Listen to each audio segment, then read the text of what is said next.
Welcome back students, welcome again. आज का हमारा टॉपिक है अकाउंटिंग रेशोज। तो स्टूडेंट्स, अकाउंटिंग रेशोज किसे कहते हैं? वो रेशोज जो अकाउंटिंग में हमारी हेल्प करते हैं उनको हम क्या कहते हैं? Accounting ratios. ये रेशो कैसे फाइंड आउट किए जाते हैं?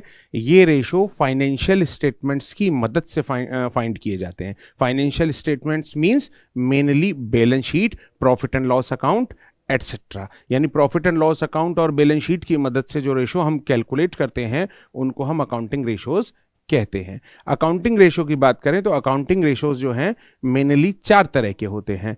First is liquidity ratios. देखिए students, first is liquidity ratio. Liquidity ratio का मीनिंग क्या होता है कि लिक्विडिटी रेशो मींस जो रेशो हमें फर्म की शॉर्ट टर्म लिक्विडिटी को बतलाते हैं। मींस फर्म के पास करंट असेट्स कितने हैं, करंट लायबिलिटी कितनी है, उनके बीच का रेशो क्या है, क्विक असेट्स कितनी है, करंट लायबिलिटी कितनी है, उनके बीच का रेशो क्या है। मींस फर्म की शॉर्ट टर्म फाइनेंशियल पोजीशन को बतलाते हैं क्या? Liquidity ratios. आफ्टर दैट अगर हम बात करें, सेकंड नंबर पे आता है हमारा सॉल्वेंसी रेशोज। सॉल्वेंसी रेशोज क्या बताते हैं? सॉल्वेंसी रेशोज हमारी लॉन्ग टर्म फाइनेंशियल पोजीशन को बतलाते हैं। मींस कि लॉन्ग टर्म में हमारी लोन को रीपे करने की कैपेसिटी कैसी होगी।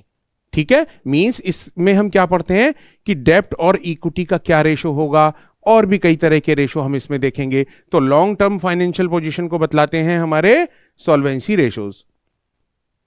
इसके बाद बात करते हैं, थर्ड है एक्टिविटी रेशोज। एक्टिविटी रेशोज में क्या है? हमारा बिजनेस की एक्टिविटी, जितने भी टाइप की एक्टिविटी हैं उनसे रिलेटेड जो रेशो होते हैं वो सारे एक्टिविटी रेशोज में आते हैं। जैसे inventory turnover ratio, trade receivable turnover ratio, trade payable turnover ratio etcetera. इसके बाद लास्ट और फोर्थ हमारा जो रेशोज हैं वो कहलाते हैं profitability ratios. Means all ratios which are related to profit are called profitability ratios, such as gross profit ratio, net profit ratio, operating profit ratio, return on capital employed, etc. ठीक है students, तो ये हमारे 4 तरह के ratio हैं जो आज हमें पढ़ने हैं। आज की वीडियो में हम सारे फार्मूलाज को, चैप्टर के सारे फार्मूलाज को बड़े अच्छे से समझेंगे और रिवाइज करेंगे फिर से। तो सबसे पहले हम बात करते हैं आपके सामने लिक्विडिटी रेशोज, जिसमें फर्स्ट रेशो हमारा होता है करंट रेशो, जिसको दूसरे शब्दों में क्या कह सकते हैं? Working capital ratio. इसका पॉपुलर नेम करंट रेशो है, लेकिन इसको वर्किंग कैपिटल रेशो भी कहा जाता है। तो स्टूडेंट्स, आपको यह ध्यान रखना है कि वर्किंग कैपिटल रेशो और करंट रेशो एक ही बात है। इसका फार्मूला क्या है? Current assets upon current liability. Means current assets को अगर करंट लायबिलिटी से डिवाइड कर दिया जाए तो जो निकल के आएगा उसका नाम होगा करंट रेशो। करंट रेशो का जो फेयर रेशो होता है वो होता है 2:1। What is meant by fair ratio? Means अगर किसी कंपनी का करंट रेशो 2:1 है, इट मींस उसकी short term financial position strong है। इसका मतलब क्या हुआ कि करंट असेट्स के कंपैरिजन में करंट लायबिलिटी के कंपैरिजन में करंट असेट्स कितना है? तो करंट लायबिलिटी के कंपैरिजन में करंट असेट्स जो है वो डबल होना चाहिए, तब हम कहेंगे कि फर्म की जो शॉर्ट टर्म फाइनेंशियल पोजीशन है वो स्ट्रांग है। ठीक है, अगर थोड़ा बहुत ज्यादा भी है तो ठीक है, लेकिन अगर बहुत ज्यादा है इट मींस कि उस पैसे को उसे कहीं और इन्वेस्ट करना चाहिए। करंट असेट्स फर्म में बहुत ज्यादा हैं, which is not beneficial to the firm, अगर बहुत ज्यादा है 2:1 से। नेक्स्ट रेशो है हमारा क्विक रेशो, जिसका दूसरा नाम है लिक्विड रेशो, और एक नाम और भी है acid test ratio. Quick ratio किसे कहते हैं? क्विक रेशो वो रेशो होता है जो करंट रेशो से भी ज्यादा लिक्विड हो, जिसमें करंट रेशो से भी ज्यादा लिक्विडिटी पाई जाए, उसे हम कहते हैं क्विक रेशो। क्विक रेशो का फॉर्मूला है क्विक असेट्स या liquid assets upon current liability. देखिए, करंट लायबिलिटी में क्या क्या आता है और करंट असेट्स में क्या क्या आता है, ये हमने यहां देखा फर्स्ट फॉर्मूला में। तो करंट लायबिलिटी तो हमें मालूम है। अब लिक्विड एसेट्स कैसे निकाली जाएगी? लिक्विड एसेट्स निकालने का फार्मूला आपके सामने यहां पर लिखा हुआ है। देखिए students, current assets minus stock plus prepaid expense plus advance tax. Means current assets में से अगर मैं स्टॉक यानी कि इन्वेंट्री और प्रीपेड एक्सपेंस और एडवांस टैक्स को माइनस कर देता हूं तो हमारे पास क्विक एसेट्स आ जाएंगी।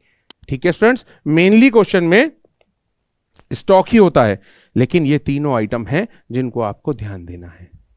एक बात और है, हमने जो ऊपर करंट असेट्स करंट रेशो वाला फॉर्मूला देखा, उसमें करंट असेट्स में हमने क्या देखा कि स्टॉक देखा ना, हमने देखा स्टॉक। इस स्टॉक में आप ध्यान दीजिएगा कि स्टोर्स और लूज टूल्स को इंक्लूड नहीं करना है। स्टूडेंट्स ध्यान दीजिएगा, इस फार्मूले के लिए करंट असेट्स में हमें लूज टूल्स और स्टोर्स को इंक्लूड नहीं करना है। ठीक है स्टूडेंट्स, आगे चलते हैं। इसके बाद हम देखते हैं सॉल्वेंसी रेशोज। सॉल्वेंसी रेशो में हमारा जो फर्स्ट फार्मूला है वो फार्मूला है डेप्ट इक्विटी रेशो। ठीक है स्टूडेंट्स, अब डेप्ट इक्विटी रेशो का फार्मूला है, क्या फार्मूला है? डेप्ट अपॉन इक्विटी। ठीक है, या फिर आप ये भी कह सकते हैं डेप्ट टू इक्विटी रेशो। तो डेप्ट टू इक्विटी रेशो या डेप्ट इक्विटी रेशो सेम फार्मूला है, फार्मूला है डेप्ट अपॉन इक्विटी। अब व्हाट इज मीन्ड बाय डेप्ट? मैं जब भी डेप्ट की बात करता हूं इस फार्मूले में, डेप्ट का मतलब होता है लॉन्ग टर्म डेप्ट। ठीक है स्टूडेंट्स, अब लॉन्ग टर्म डेप्ट कौन से? Such as debentures, bank loan etcetera. भाई डिबेंचर हो गया, बैंक लोन हो गया, ये हमारे क्या होते हैं? लॉन्ग टर्म डेप्ट होते हैं। आफ्टर दैट हमने बात की इक्विटी की। इक्विटी का क्या मतलब होता है? Equity means share capital plus reserve and surplus means profit. ठीक है, यहां पर यह बताना जरूरी है कि इक्विटी को दूसरे शब्दों में और क्या क्या कह सकते हैं हम? तो इक्विटी को हम यहां पर कह सकते हैं equity is equal to proprietary fund या शेयर होल्डर फंड। ठीक है, ये एक ही बात होती है, shareholder fund, proprietary fund या इक्विटी, एक ही बात है, इसमें आपको कंफ्यूज नहीं होना है। आफ्टर दैट अगर हम बात करते हैं next formula total assets to डेप्ट रेशो। अब यहां पर टोटल एसेट्स टू डेप्ट रेशो फार्मूला है टोटल एसेट्स अपॉन डेप्ट। तो टोटल एसेट्स किसे कहते हैं आपको मालूम है? बैलेंस शीट की असेट साइड के टोटल को ही टोटल एसेट्स कहते हैं, और डेप्ट का यहां पर भी मतलब लॉन्ग टर्म डेप्ट है। ठीक है students, after that next formula है डेप्ट to capital employed ratio. Formula long term dept upon capital employed. अब यह क्वेश्चन उठता है कि व्हाट इज कैपिटल एम्प्लॉयड? देखिए कैपिटल एम्प्लॉयड क्या होता है, यहां पर मैं आपके लिए लिख रहा हूं students, capital employed is equal to shareholder fund plus non current liability. Non current liability और शेयर होल्डर फंड के टोटल को क्या कहते हैं? कैपिटल एम्प्लॉयड कहते हैं। आफ्टर दैट प्रोप्राइटरी रेशो, इसका फार्मूला आपके सामने है, proprietary fund upon total assets. Proprietary fund किसे कहते हैं? शेयर होल्डर फंड को या इक्विटी को, जिसका मीनिंग हमने यहां पर देखिए आपको बताया हुआ है पहले से। तो प्रोप्राइटरी फंड आपको पता है, टोटल एसेट्स आपको पता है, इजीली आप फार्मूला लगा लेंगे। नेक्स्ट है interest coverage ratio. Interest coverage ratio का formula net profit before interest and tax upon interest on long term डेप्ट। तो ठीक है स्टूडेंट्स, ये हमने देखे सॉल्वेंसी रेशोज के फार्मूलाज, लेकिन इसमें थोड़ा सा कुछ चीजें मिसिंग होती हैं। जब फार्मूला करने के लिए हमें कुछ आइटम चाहिए तो वो मिसिंग होते हैं, तो वो कैसे निकाले जाएंगे? उसके लिए मैं आपको एक बैलेंस शीट बनाना सिखाता हूं, छोटी सी बैलेंस शीट, जिसकी मदद से आप मिसिंग फिगर को आराम से कैलकुलेट कर सकते हैं। साथ ही साथ मैं आपको यह भी बताता हूं कि अगर net profit before interest and tax ना देके net profit after interest and tax दिया होगा क्वेश्चंस में, जो कि ज्यादातर क्वेश्चंस में होता है, तो कैसे उसे हम net profit before interest and tax में कन्वर्ट करेंगे। तो स्टूडेंट्स देखते हैं। स्टूडेंट्स ये देखिए बैलेंस शीट, भाई ये लायबिलिटी साइड हो गई, ये एसेट साइड हो गई, इस तरीके से मैंने एक छोटी सी बैलेंस शीट बनाई। देखिए स्टूडेंट्स यहां क्या होता है? नॉन करंट एसेट्स, ठीक है, और क्या होगा? Current assets. मेनली दो ही तो आइटम होते हैं, ये दो हेडिंग हो गई। अब अगर मैं बात करूं लायबिलिटी साइड की, इधर क्या होगा students? Share holder fund, non current liability, और क्या होगा? Current liability. ठीक है, बैलेंस शीट की दोनों साइड का टोटल इक्वल होता है, यह आप अच्छी तरह जानते हैं। इसके अलावा नॉन करंट लायबिलिटी और करंट लायबिलिटी, इन दोनों के टोटल को क्या कहते हैं हम? टीडी, मींस टोटल डेब्ट। तो क्वेश्चन में अगर कभी टोटल डेब्ट दिया है, नॉन करंट लायबिलिटी दी है, माइनस कर देंगे करंट लायबिलिटी आ जाएगा, या फिर टोटल डेब्ट दिया है, करंट लायबिलिटी दी है, माइनस करेंगे तो नॉन करंट लायबिलिटी आ जाएगा। सेम इसी तरीके से इन दोनों के टोटल को, means share holder fund plus non current liability, इनको हम कहते हैं स्टूडेंट्स कैपिटल एम्प्लॉयड। और क्या कहते हैं इसको हम इन्वेस्टमेंट भी कहते हैं। आगे एक फॉर्मूला आएगा रिटर्न ऑन इन्वेस्टमेंट, तो वहां पर ये इन्वेस्टमेंट का meaning share holder fund plus non current liability होगा। स्टूडेंट्स यहां से हम फार्मूला भी बना सकते हैं खुद ब खुद। देखिए कैसे, आपको पता है बैलेंस शीट की दोनों साइड का टोटल इक्वल होता है, तो shareholder fund plus non current liability plus current liability is equal to non current assets plus current assets. बन गया फार्मूला। इसे और सिंप्लीफाइड कर सकते हैं, shareholder fund plus non current liability minus non current assets is equal to CA minus CL. इस CL को उठा के उधर ले गए और इसको मैं क्या लिख सकता हूं? WC मींस वर्किंग कैपिटल, क्योंकि सीए माइनस सीएल क्या होता है? Working capital. तो ये हमारा फार्मूला क्या बन गया? Share holder fund plus non current liability minus, ये कुछ नहीं है students, minus non current assets. ठीक है। अब मैं आपको बताता हूं कि अगर profit after interest and tax दिया हो तो उसे कैसे बिफोर में कन्वर्ट करेंगे। स्टूडेंट्स देखिए कंपनीज में होता किस तरीके से है। सबसे पहले निकल के आता है profit before interest and tax less, सबसे पहले लेस होता है इंटरेस्ट,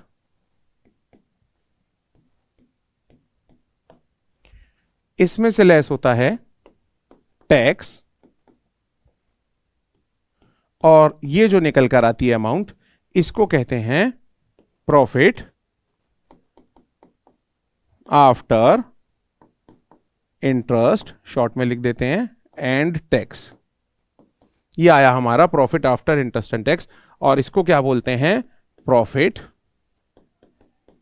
बिफोर टैक्स। ठीक है स्टूडेंट्स, यहां पर हमने प्रॉफिट वर्ड एज्यूम किया, मतलब प्रॉफिट वर्ड लिखा है, लेकिन ऐसा भी हो सकता है कि क्वेश्चन में प्रॉफिट की जगह अर्निंग वर्ड लिखा हो। तो अगर अर्निंग लिखा होगा, देखिए इसको शॉर्ट में क्या कहते हैं? PBIT या फिर EBIT, दोनों चीजें हैं। इंटरेस्ट लेस करने के बाद जो निकल के आता है इसको कहते हैं PBT, और EBT इसको क्या कहते हैं? PAT, प्रॉफिट आफ्टर टैक्स, और अर्निंग आफ्टर टैक्स EAT। ठीक है स्टूडेंट्स, तो होगा क्या कि हमें इस अमाउंट से लेके यहां पहुंचना है स्टूडेंट्स, क्योंकि फार्मूले में इंटरेस्ट कवरेज रेशो जो हमने अभी पढ़ा, profit before interest and tax चाहिए। तो कैसे करेंगे? तो हम क्या करते हैं, अपने आप को अमाउंट एज्यूम कर लेते हैं, जिससे आपको यह आसानी से पता चल जाएगा। सपोज कीजिए यहां पर 100 रुपीज दिया है कंपनी का इंटरेस्ट और टैक्स से पहले का प्रॉफिट। इंटरेस्ट 10 रुपीज है, ये लेस करके कितना आया? 90 रुपीज। और सपोज कीजिए टैक्स जो है वो हमारा कितना है? 50% है। तो 50% टैक्स है तो कितना हो गया? 90 का 50%, 45। लेस करके कितना बचा? 45। Means after interest and tax amount कितना गिवन है क्वेश्चन में? 45। तो देखिए स्टूडेंट्स बिफोर में कैसे पहुंचेंगे। अब हम लिखते हैं प्रॉफिट बिफोर टैक्स। कैसे पहुंचेंगे? फॉर्मूला लगाएंगे, इसका फॉर्मूला होता है profit after tax upon 100 minus tax rate. देखिए प्रॉफिट आफ्टर टैक्स है आपके पास 45 अपॉन 100 माइनस टैक्स रेट कितना था क्वेश्चन में? 50%। Means 45 upon 50%। इसको कैलकुलेट करेंगे तो क्या आएगा? ₹90। ठीक है, अब इसमें हम क्या करेंगे, एड इंटरेस्ट। भाई इंटरेस्ट कितना था, ₹10। ये या तो क्वेश्चन में गिवन होगा या डिबेंचर और लोन गिवन होगा, उनकी परसेंटेज गिवन होगी, उस पर कैलकुलेट हो जाएगा। तो यहां पर हमें मालूम है कितना है, 10। तो अगर मैं ऐड कर दूंगा तो कितना आ गया स्टूडेंट्स, 100। देखिए ये ₹100 आ गया, पहुंच गए हम यहीं जहां से चले थे। तो इसको आप ध्यान दीजिएगा स्टूडेंट्स। आफ्टर दैट वापिस आते हैं हम अपने फॉर्मूलाज पे, और कहां थे हम, सॉल्वेंसी रेशोज तक हम समझ चुके थे। आगे बात करते हैं। आगे फर्स्ट फार्मूला है एक्टिविटी रेशोज का, इन्वेंट्री टर्नओवर रेशो और मर्केंडाइज टर्नओवर रेशो। एक ही फार्मूला है बेटा, इसके दो नाम हैं, किसी भी नाम से बुलाया जा सकता है। और फार्मूला है cost of revenue from operation upon average inventory. भाई cost of revenue from operation नया नाम है, पहले इसको क्या कहते थे, COGS, cost of goods sold. तो कॉस्ट ऑफ गुड्स सोल्ड या ये एक ही बात होती है। तो इसको अगर मैं डिवाइड कर दूं एवरेज इन्वेंट्री से तो हमारा आंसर आ जाएगा। और इसका आंसर कैसे आता है, टाइम्स में आता है। तो यहां पर देखिए रेवेन्यू फ्रॉम ऑपरेशन में से अगर मैं ग्रॉस प्रॉफिट माइनस कर दूं, ये क्या आएगा भाई, COGS। कैसे आएगा, रेवेन्यू फ्रॉम ऑपरेशन में से ग्रॉस प्रॉफिट माइनस कर दो, या फिर दूसरा फार्मूला, ये पुराना फार्मूला आपका वही 11th वाला, opening stock plus purchases plus direct expense minus closing stock. Done. तो ये हम cost of revenue from operation ऐसे निकाल सकते हैं। अब बात आई एवरेज इन्वेंट्री या एवरेज स्टॉक की, तो opening stock plus closing stock upon 2, अगर मैं दोनों को ऐड करके अपॉन 2 कर दूंगा तो क्या आ जाएगा हमारे पास, एवरेज स्टॉक आ जाएगा, और हमारा फॉर्मूला लग जाएगा, आंसर निकल जाएगा। ठीक है स्टूडेंट्स, ध्यान दीजिए, आगे चलते हैं। Next formula is trade receivables turnover. इसका फार्मूला है हमारे सामने नेट क्रेडिट सेल और credit revenue from operation upon trade receivable. भाई इसको या तो आप नाम देंगे नेट क्रेडिट सेल का या क्रेडिट रेवेन्यू फ्रॉम ऑपरेशन, एक ही बात होती है। और उनको अगर मैं डिवाइड कर दूं एवरेज ट्रेड रिसीवेबल से तो हमारा क्या निकल के आएगा, हमारा निकल के आएगा ट्रेड रिसीवेबल टर्नओवर रेशो। ठीक है स्टूडेंट्स, अब आप यहां देखिए कि नेट क्रेडिट सेल कैसे निकालेंगे। भाई अंडरस्टूड है, टोटल सेल में से कैश सेल माइनस कर दो, सेल्स रिटर्न माइनस कर दो, जो बचा वो नेट क्रेडिट सेल आ जाएगा। नेक्स्ट, एवरेज ट्रेड रिसीवेबल कैसे निकालेंगे। देखिए किसी भी चीज का एवरेज कैसे होता है, opening balance plus closing balance upon 2। तो यहां पर भी देखिए opening trade receivable plus closing trade receivable upon 2 कर दीजिए, आ जाएगा। अब क्वेश्चन ये उठता है ट्रेड रिसीवेबल किसे कहते हैं, तो भाई BR और डेटर, बिल्स रिसीवेबल और डेटर के टोटल को ट्रेड रिसीवेबल कहते हैं। तो यहां पर ओपनिंग क्लोजिंग किन का करना है, हमें उन्हीं का करना है। आगे next formula trade payable turnover ratio. Trade payable turnover ratio just opposite from trade receivable turnover ratio. भाई वहां पर क्या था, सेल थी, यहां फार्मूले में आप देखेंगे तो आपको नेट क्रेडिट परचेज मिलेगी, वहां क्या था एवरेज रिसीवेबल, यहां क्या मिलेगा एवरेज पेबल। तो देखिए आप trade payable turnover is equal to क्या लिखा हुआ है, net credit purchase upon average trade payable. Net credit purchase कैसे आएगी, same as net credit sale. अगर मैं टोटल परचेज में से कैश परचेज माइनस कर दूं और परचेज रिटर्न लेस कर दूं तो क्या बचेगा, नेट क्रेडिट परचेज। और एवरेज ट्रेड पेबल कैसे आएगा, भाई opening trade payable plus closing trade payable upon 2। देखिए तो यहां लिखा भी है, बिल्कुल यहीं लिखा हुआ आपके सामने। ठीक है, अब next formula working capital turnover ratio. ठीक है, तो ये वर्किंग कैपिटल टर्नओवर रेशो जो आपके सामने लिखा है, इसका फार्मूला है revenue from operations. Revenue from operation किसे कहते हैं स्टूडेंट्स, हम बताइए, नेट सेल को। ठीक है, तो मींस फार्मूला क्या हो गया, net cell upon working capital. और वर्किंग कैपिटल किसे कहते हैं, क्या फार्मूला होता है वर्किंग कैपिटल का, थोड़ी देर पहले अभी बताया था, current assets minus current liability. तो ये लगाएंगे, इसका आंसर आ जाएगा। Next is fix assets turnover ratio. Formula revenue from operation means net cell upon fix assets. तो जो फिक्स एसेट्स क्वेश्चन में गिवन होंगी उनका टोटल कर देंगे, ये फार्मूला लग जाएगा। तो अब हम बात करते हैं प्रॉफिटेबिलिटी रेशोज की। प्रॉफिटेबिलिटी रेशोज में हमारा फर्स्ट फार्मूला है ग्रॉस प्रॉफिट रेशो। ठीक है भाई, ग्रॉस प्रॉफिट सब जानते हैं आप, 11th में आपने ट्रेडिंग अकाउंट बनाया तो ट्रेडिंग अकाउंट से क्या आंसर निकल के आता था, ग्रॉस प्रॉफिट। तो वही ग्रॉस प्रॉफिट है, gross profit upon revenue from operation means net cell into 100 करेंगे तो ग्रॉस प्रॉफिट रेशो आ जाएगा। After that net profit ratio, इसमें आपका ग्रॉस प्रॉफिट की जगह नेट प्रॉफिट हो जाएगा upon revenue from operation into 100।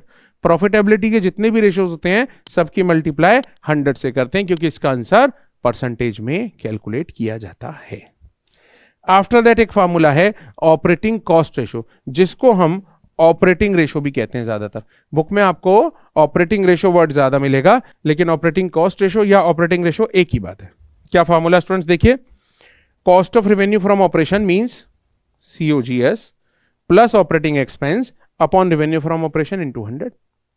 ठीक है, अब यहां पर एक बात और बता देता हूं कि इन दोनों के टोटल को इनके हम क्या कह सकते हैं, ऑपरेटिंग कॉस्ट।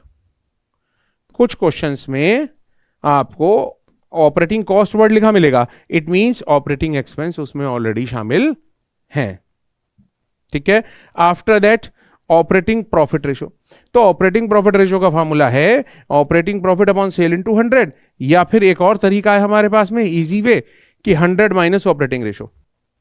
मींस कि ऑपरेटिंग प्रॉफिट रेशो और ऑपरेटिंग कॉस्ट रेशो दोनों का टोटल मिलकर क्या होता है, 100 के इक्वल होता है। तो अगर 100 में से कोई भी एक माइनस कर दूं तो दूसरा आ जाएगा। तो कई बार क्या होता है कि ये वाला फॉर्मूला लगा के ऑपरेटिंग रेशो निकालना इजी होता है। सपोज कीजिए ये आया निकाल के कैलकुलेट करके 85%, ये आया आपका 85%, और आपसे पूछा है ऑपरेटिंग प्रॉफिट रेशो बताइए, तो आप क्या कर सकते हैं, 100 माइनस 85 कर देंगे तो कितना आ जाएगा आपका 15। ये आपका 15% हो गया ऑपरेटिंग प्रॉफिट रेशो। अब या फिर आप ऑपरेटिंग प्रॉफिट निकालेंगे, तो ये मैं अभी आपको थोड़ी देर में बताता हूं कि ऑपरेटिंग प्रॉफिट कैसे कैलकुलेट कर सकते हैं, इसका डिटेल मीनिंग क्या होता है। इससे पहले हम आगे चलते हैं अभी, और बचा हुआ जो भी फार्मूला है उसको देखते हैं। एक और फार्मूला आपके सामने, रिटर्न ऑन कैपिटल एम्प्लॉयड या फिर रिटर्न ऑन इन्वेस्टमेंट।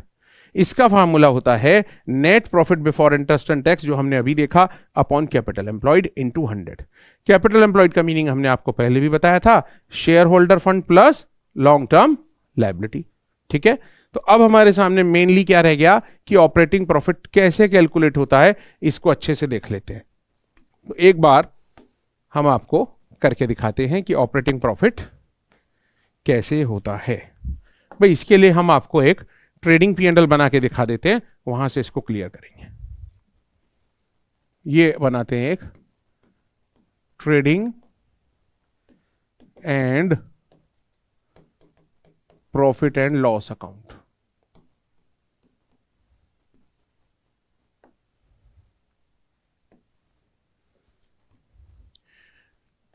देखिए जल्दी से बनाते हैं। बाय सेल्स, सबको पता है सेल्स आती है ट्रेडिंग के बाय में। बाय क्लोजिंग स्टॉक, ये क्लोजिंग स्टॉक आता है। टू में आता है to opening stock, to net purchase means after deducting purchase return. ऐसे यहां भी नेट सेल्स लिख देता हूं स्टूडेंट्स। टू डायरेक्ट एक्सपेंसेस,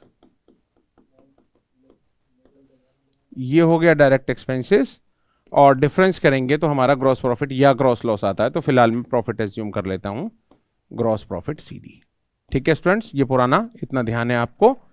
इसके बाद क्या होता है, बाय ग्रॉस प्रॉफिट बीडी।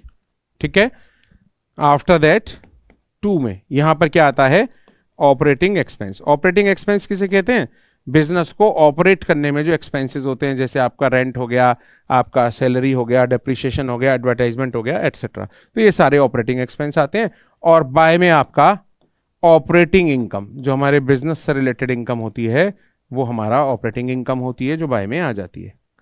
देखिए अगर इतना ही लिख के हम कैलकुलेट करेंगे तो जो आंसर निकल के आएगा उसका नाम होगा हमारा, क्या नाम होगा उसका, उसका नाम होगा टू ऑपरेटिंग प्रॉफिट। ठीक है, मींस अगर फार्मूले के रूप में बात करूं तो ग्रॉस प्रॉफिट में से ऑपरेटिंग एक्सपेंस लेस कर दीजिए और ऑपरेटिंग इनकम ऐड कर दीजिए, तो क्या निकल के आएगा, ऑपरेटिंग प्रॉफिट। ठीक है, इसको आगे कंटिन्यू करते हैं। ये ऑपरेटिंग प्रॉफिट आ गया स्टूडेंट्स हमारा। अब इसमें अगर मैं बाय में जो भी हमारी नॉन ऑपरेटिंग इनकम है जैसे इंटरेस्ट एटसेट्रा, तो नॉन ऑपरेटिंग इनकम अगर यहां लिख दें और 2 में लिख देते हैं नॉन ऑपरेटिंग एक्सपेंस। अब नॉन ऑपरेटिंग एक्सपेंस में आपका इंटरेस्ट भी है, loss on sale of assets भी है, इस तरह के आइटम है। तो ये हमारा क्या निकल के आता है, net profit. Means net profit हमारा सबसे लास्ट में निकलता है और ये हमारा हो गया नेट प्रॉफिट। तो यहां से यानी ये आपने डीपली समझ लिया, अब आपको कोई भी दिक्कत नहीं आएगी क्वेश्चंस को सॉल्व करने में। ठीक है, तो स्टूडेंट्स हमने आज देखा रेशो, अकाउंटिंग रेशोज का चैप्टर, जिसमें हमने सारे फार्मूलाज को आपको बहुत अच्छे से रिवाइज कराया, ये फॉर्मेट बताया। उम्मीद है आपको क्वेश्चन करने में कोई भी दिक्कत नहीं होगी। Thank you.